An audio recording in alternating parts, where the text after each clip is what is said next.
Start చేయమంటారా?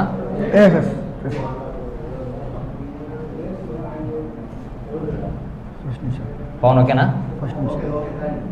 ముందుగా media మిత్రులందరికీ నా నమస్కారాలు. 2 రోజుల క్రితం మన పేపర్లో చదివాం, టీవీల్లో చూసాం, సామాజిక మాధ్యమాల్లో విన్నాం. ఆంధ్రప్రదేశ్ రాష్ట్రంలో ప్రముఖ దేవాలయాల చైర్మన్ల పదవులు చూస్తే కూటమి ప్రభుత్వంలో భూతత్వంలో చూసిన సామాజిక న్యాయం మాకైతే ఎక్కడ కూడా కనబడలేదు. ఈ చైర్మన్లని పేర్లని ఒకసారి మనం అందరం పరిశీలిస్తే దాదాపుగా రాష్ట్రంలో ఆంధ్రప్రదేశ్ రాష్ట్రంలో ప్రముఖంగా 3 ప్రధాన దేవాలయాలు ఉన్నాయి. అదేవిధంగా కొన్ని చిన్న చిన్న ఆలయాలు ఉన్నాయి. 2 రోజుల క్రితం కూటమి ప్రభుత్వం మనకు పేర్లను ప్రకటించింది. ఆ పేర్లను వాళ్ళ సామాజిక వర్గాలని ఒకసారి మనం గమనిస్తే మొదటగా తిరుమల తిరుపతి దేవస్థానం చైర్మన్గా బిఆర్ నాయుడు గారు, సామాజిక వర్గం కమ్మ సామాజిక వర్గం. రెండవది విజయవాడ శ్రీ కనకదుర్గమ్మ వారి టెంపుల్ చైర్మన్ గారి పేరు పరిశీలిస్తే రామకృష్ణ గారు, సామాజిక వర్గం కమ్మ సామాజిక వర్గం. మూడవది శ్రీశైలం మల్లికార్జున స్వామి వారి టెంపుల్ చైర్మన్ మనం పరిశీలిస్తే ఆయన కూడా పేరు వచ్చేసి పి రమేష్ నాయుడు, ఆయన కూడా కమ్మ సామాజిక వర్గం. అదేవిధంగా కాణిపాకం వినాయక స్వామి టెంపుల్ చైర్మన్ మనం పరిశీలిస్తే ఆయన పేరు మణి నాయుడు, ఆయన కూడా కమ్మ సామాజిక వర్గం. అదేవిధంగా శ్రీకాళహస్తి టెంపుల్ చైర్మన్ మనం పరిశీలిస్తే కొట్టె సాయి గారు, ఆయన సామాజిక వర్గం బలిజ సామాజిక వర్గం. అదేవిధంగా వెంకటేశ్వర స్వామి వడమల్ల, ఆయన పేరు వచ్చేసి ఎం వెంకట్రాజు, ఆయన సామాజిక వర్గం రాజుల సామాజిక వర్గం. ఈ ఆలయాల చైర్మన్లలో మన భూతద్దం పెట్టి చూసినా కూడా దాదాపుగా రాష్ట్రంలో 90% ఉన్నటువంటి బీసీ, ఎస్సీ, ఎస్టీ, మైనార్టీ, బహుజనుల జాడ ఎక్కడ కూడా కనిపించిన పాపాన పోలేదు సార్. ఈరోజు ఓబీసీ విద్యార్థి సంక్షేమ సంఘం తరఫున ఈ తిరుపతి వేదికగా కూటమి ప్రభుత్వాన్ని, తెలుగుదేశం పార్టీని ఒకటే అడుగుతా ఉన్నాం. తెలుగుదేశం పార్టీ అంటే అందరూ చెప్తా ఉంటారు బీసీలే మా ఊపిరి బలం బలగమని. మరి బీసీల ఊపిరిని తీస్తూ సామాజిక న్యాయం చేయకుండా వాళ్ళ కుంగలో తొక్కే పరిస్థితి ఈరోజు మనకు స్పష్టంగా కనిపిస్తూ ఉంది. అదేవిధంగా పవిత్ర ఆలయాల చైర్మన్లకి బీసీలు సామాజికంగా అర్హులు కారా?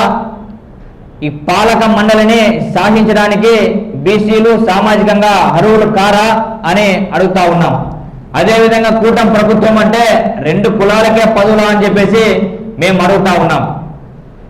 అదేవిధంగా తెలుగుదేశం పార్టీలో మేము పెద్ద పెద్ద బీసీ నాయకులను చెప్పుకునే బీసీ ఎమ్మెల్యేలు, బీసీ మంత్రులు రాష్ట్రంలో బీసీలకు అన్యాయం జరుగుతూ ఉంటే మీకు కనబడవా, వినబడవా అని మేము సూటిగా అడుగుతా ఉన్నాం. అదేవిధంగా మన సోదర రాష్ట్రమైనటువంటి తెలంగాణ రాష్ట్రంలో 42% స్థానిక సంస్థ ఎన్నికల్లో రిజర్వేషన్లు ఇస్తే మన రాష్ట్రంలో మాత్రం 34% ఇస్తే ఆహా ఓహో ఇదే మా సామాజిక న్యాయం అని చెప్పేసి భుజాలు తరుముకుంటూ ఈ కూటమి ప్రభుత్వ పెద్దలు దీనికి మా బీసీ ఎమ్మెల్యేలు, మా బీసీ మంత్రులు పొగడ్తలు చూస్తూ ఉంటే నూతన బానిసత్వానికి సూచిక కాదా ఇదని మేము ఓబీసీ విద్యార్థి సంక్షేమ సంఘం తరఫున కూటమి ప్రభుత్వాన్ని, ఆ కూటమి ప్రభుత్వంలో భాగస్వాములైనటువంటి బీసీ ఎమ్మెల్యేలను, బీసీ మంత్రులను సూటిగా అడుగుతా ఉన్నాం. అదేవిధంగా ఈరోజు టీడీపీ రాష్ట్ర అధ్యక్షుడు పల్లా శ్రీనివాసరావు గారు ఆయన చాలా సందర్భాల్లో చెప్పడం జరిగింది, చాలా మీటింగ్లో చెప్పడం జరిగింది, చాలా వేదికల్లో చెప్పడం జరిగింది, చాలా సభలో చెప్పడం జరిగింది, నేను బీసీ కాబట్టి నాకు స్టేట్ ప్రెసిడెంట్ ఇవ్వడం జరిగిందని. మరి బీసీలకి న్యాయం చేయని ఆ ఉత్త విగ్రహ పోస్టు మీకెందుకు సార్ అని మేము ఓబీసీ విద్యార్థి సంక్షేమ సంఘం తరఫున అడుగుతా ఉన్నాం. మీరు తక్షణమే ఆ ఉత్సవ విగ్రహ పోస్టుకి రాజీనామా చేయండి అని చెప్పేసి మేము డిమాండ్ చేస్తా ఉన్నాం. లేని పక్షంలో రాష్ట్రంలో ఉన్నటువంటి 139 బీసీ కులాలకి మీరు సమాధానం చెప్పాలి.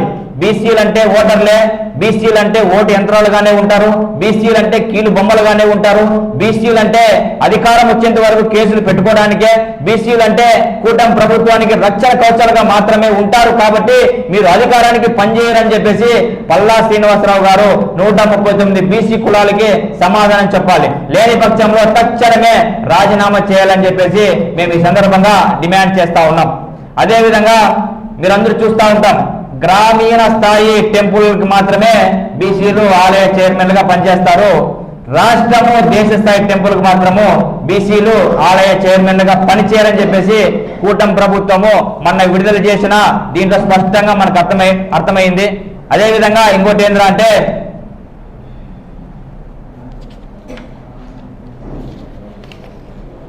ఈ పార్టీలు గత ప్రభుత్వం అయితేనేమి ప్రస్తుత ప్రభుత్వం అయితేనేమి బీసీలని కీలు బొమ్మలుగా ఓటు యంత్రాలుగా మాత్రమే చూసే పరిస్థితి మనకు కనిపిస్తా ఉంది.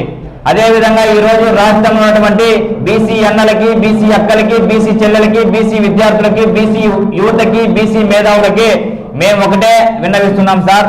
100 ఏళ్ళు నువ్వు సేవ చేసినా, 100 ఏళ్ళు నువ్వు దేవునికి భక్తితో ఉండినా, సేవ కన్నా భక్తి కన్నా న్యాయం జరగని చోట మన హక్కే గొప్పదని చెప్పేసి ఈ సందర్భంగా తెలియజేస్తున్నాను. కావున రాష్ట్రంలో ఉన్నటువంటి బీసీలందరూ మారాలి, మెదడు పదనెక్కించాలి, లేకపోతే మా ఓబీసీ విద్యార్థి సంక్షేమ సంఘమే బీసీల మెదడు పదనెక్కిస్తుంది అని సందర్భంగా తెలియజేస్తూ, అదేవిధంగా రాబోయే రోజుల్లో ఇంకా మిగిలిన టెంపుల్స్ కొన్ని ఉన్నాయి. Boyakonda Gangamma temple, Simhachalam temple, Annavaram temple.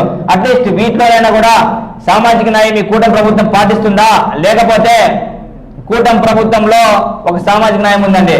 అదేంటంటే టీడీపీ పార్టీ కమ్మ పార్టీ కాబట్టి కమ్మ వాళ్ళకి, జనసేన పార్టీ కాపు పార్టీ కాబట్టి కాపులకి ఇచ్చే విధంగా ఆ విధంగా సామాజిక న్యాయం పాటిస్తుందా అని మాకు ఒక చిన్న డౌట్ ఉంది. చూద్దాం రాబోయే రోజుల్లో అయినా కూడా మిగిలిన ఆలయ చైర్మన్ అయినా బీసీలకు ఇచ్చే పరిస్థితి ఉందా లేదని చెప్పేసి ఒకసారి మనం అందరము ఆలోచిద్దాం. Thank you. నా పేరు డాక్టర్ ఉప్పర నాగేశ్వరరావు, జాతీయ అధ్యక్షులు ఓబీసీ విద్యార్థి సంక్షేమ సంఘం.